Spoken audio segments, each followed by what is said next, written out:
Hey, Begs here. Gonna show you my new Infinite Mill No Ascendancy deck that I've been working on. I wanted to do a deck tech video to show what the deck was like and what it's about.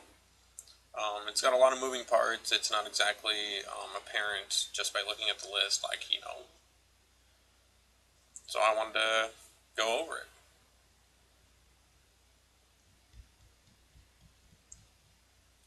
The Infinite Mill combo in Standard. It revolves around 4 cards: Ornithopter, Midnight Guard, Retraction Helix, and Altar of the Brood. To find those pieces faster, we have Disciple of Deceit, and we can tutor up combo pieces. And we do that by tapping Disciple of Deceit with Springleaf Drum. And we don't have to throw it into the red zone and attack our opponent to try and get the untapped trigger for it.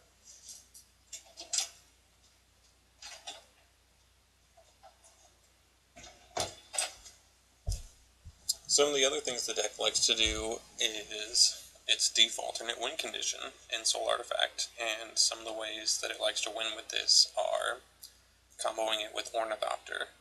You can play Ornithopter on turn 1 for 0, and, like a tap land with blue on it, like, let's say, Temple of Deceit. How much is Temple of Deceit right now on MTGO? Traders.com to get the digital copies to play on Magic Online. Right now, Temple of Deceit would cost you 81 cents a piece, so you could get a playset for literally under $4. About 242 or 244. Not bad. Or 324, whatever it would be. 8 times 4 is 32, plus 4 cents. Not bad. You could really jump into this archetype for a lot cheaper than it's saying over here on the estimator. 132 ticks. It will not cost you 132 ticks to get this deck, like from something like MTGOtraders.com. So back to the default and win condition, we also use Heliod's Pilgrim to find us more copies of Ensoul. One of the parallels I like to bring up about Ornithopter with Ensoul on turn 2 is how strong it is. The closest thing I can think of in recent Standard history is Thoughtseize into Packrat, because you clear the way with Thoughtseize and then just make a bunch of rats and win, and you know that you took their 1 removal to that strategy, so you're clear, and then for the rest of the game the Packrat beatdown happens. And it's really similar in the sense that you can just go turn 1 Ornithopter, go, turn 2, just have it, Island Ensoul, hit them for 5, and then they have 3 turns to stop you from winning based on that. You don't even have to pitch more cards in the way that Packrat requires 3 mana a turn and you to discard to make the Packrat train work. Whereas the Ornithopter Ensoul, just those 2 cards alone are going to win you the game now. You don't even have to do anything else. And you still get to just play regular Magic and have that going. And it's clearly just a creature and they can shoot it down, and the problem is you're making them have to have it, and that's what's so potent about it. And like I said, the only thing I can think of is Packrat. Packrat forced you to have it, in the same way that this 5/5 flyer forced you to have it on turn 2. So it's a really strong interaction of cards, and I like to talk about it from time to time. And then it's like, imagine if Packrat had a card that said fetch a Packrat when it was legal. Like Heliod's Pilgrim fetches Ensoul, like half of this interaction. So that's really cool. It clearly won't be turn 2 good, but that's still really cool. Like a turn 4 or 5 Packrat when you're trying to play a control game. It's pretty nice. So in that sense, and it's just an immediate 5/5 when Ensoul comes out. So anyway, back to the deck. I've been getting a lot of suggestions lately. Yeah, Treasure Brick and Brick Through Time. And the problem with them in this deck is that they don't work right, because I'm not filling the graveyard with a bunch of stuff. I'm playing an Ornithopter, a Midnight Guard, a Retraction Helix, and an Altar of the Brood. The Altar of the Brood actually mills my opponent, that's the funny thing, but I don't actually excessively mill them until I'm ready to mill all of their cards on the spot, and that's how the deck works.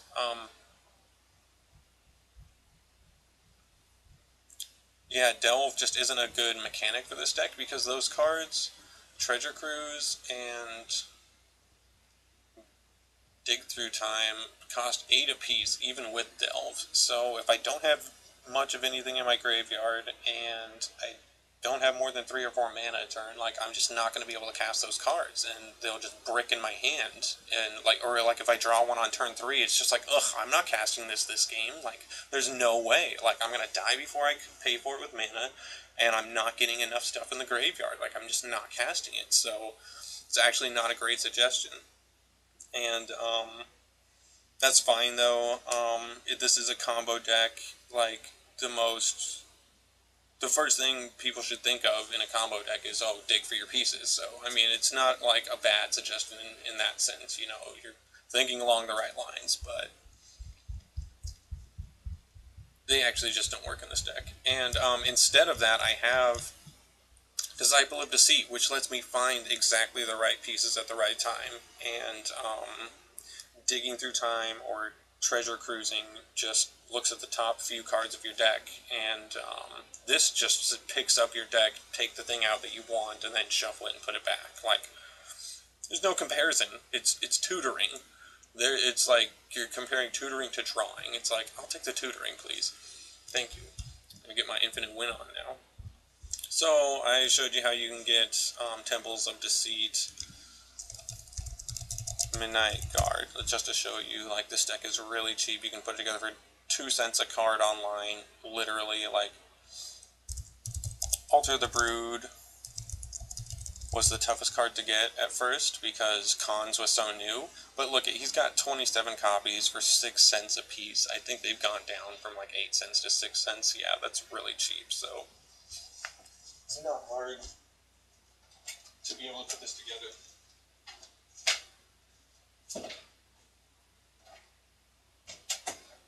Online, and it's only $10 to invest in MODO, Magic the Gathering Online. MODO stands for Magic Online Digital Objects. So these are all Magic Online Digital Objects here. I actually own these cards as my personal account. Welcome, Bags. Thank you. So I'll go over how the deck actually works. We doing on time? Only 8 minutes. Speed it up. Ornithopter, Altar the Brood, Retraction Helix, and Midnight Guard.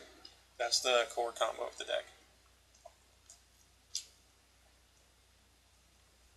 We have our package of Springleaf Drum with Ornithopter, creates a mana on turn 1. So we effectively get a mana dork that can tap on turn 1. It's pretty cool. You can use that to ramp into a 3-drop on turn 2, like Midnight Guard. And then on turn 3, you can play Altar, cast Retraction Helix on Midnight Guard, tap him with the ability, return target Ornithopter to your hand, recast Ornithopter, Altar sees him enter the battlefield, Midnight Guard sees him enter the battlefield, your opponent mills 1, he untaps. He still has the ability from Retraction Helix, so he can tap again, return Ornithopter, cast Ornithopter for free, he's 0. Altar sees it enter, they mill 1, Midnight Guard untaps, you do it all again. And you can just keep doing this, you know, X times. X is their deck size. You can, if they have 47 cards left, you know, on the turn that you finally get this off, then they just declare it 47 times and then pass turn. And, you know, you can crank it online a few times, like 6, 7 times, and then just open the chat and say, can you disrupt this? You know, kindly ask them. You don't want to be a dick about it, obviously. So,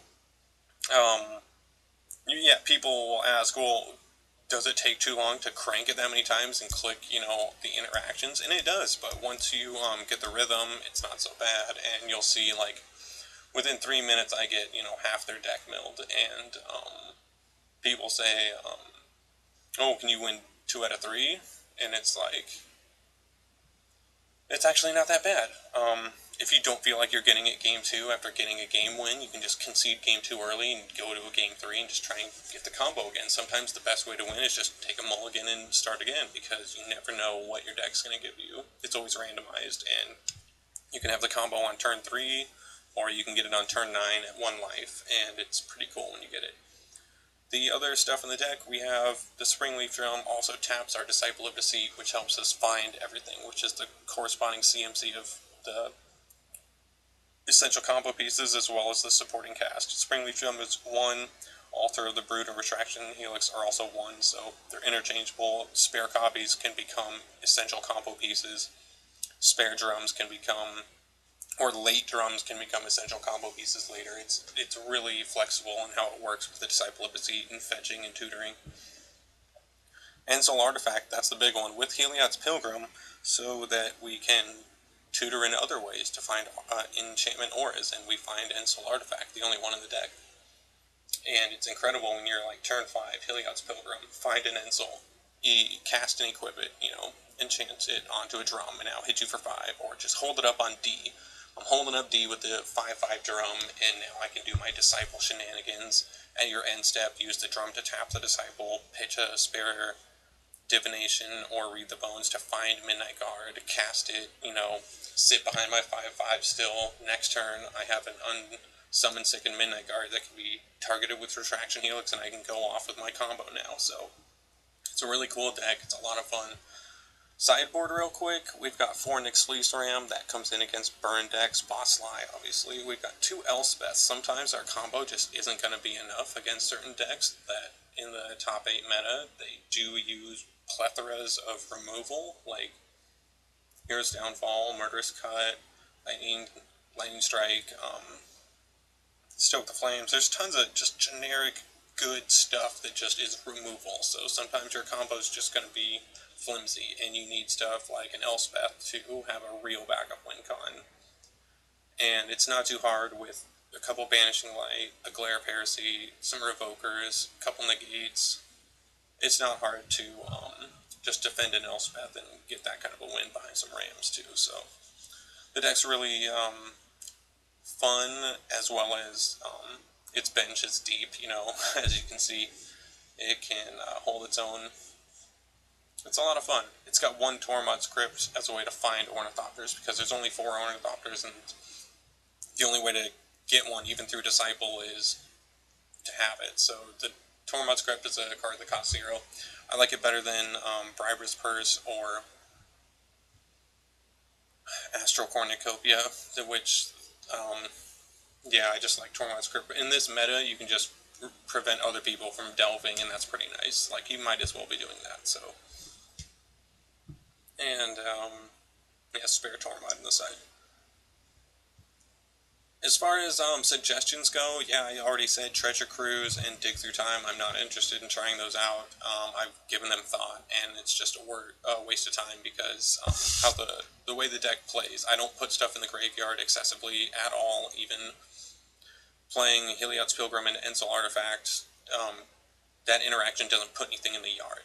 Like playing Altar of the Brood and Ornithopter and Ensoul Artifact, I'm not putting anything in my yard doing that. Trying to get my combo in line, Midnight Guard, none of that puts stuff in the yard. The only thing that puts stuff in the yard is Disciple of Deceit, pitching stuff to find other stuff, but by the time I do that 2 or 3 times, when I could, cruise for relatively, turn 4 or 5, it's like, I should have already gotten, 3 or 4 tutors, and I should have all the pieces, and I should just be winning instead of casting Treasure Cruise, Then that's why the deck doesn't play it. So,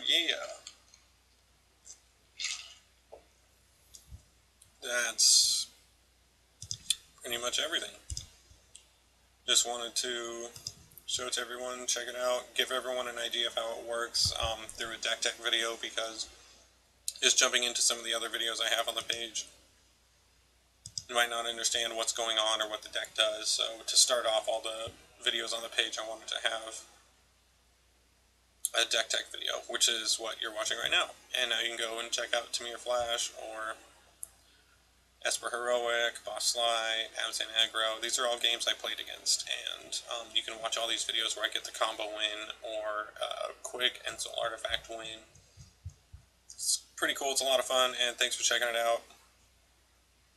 And don't forget to +1 the deck.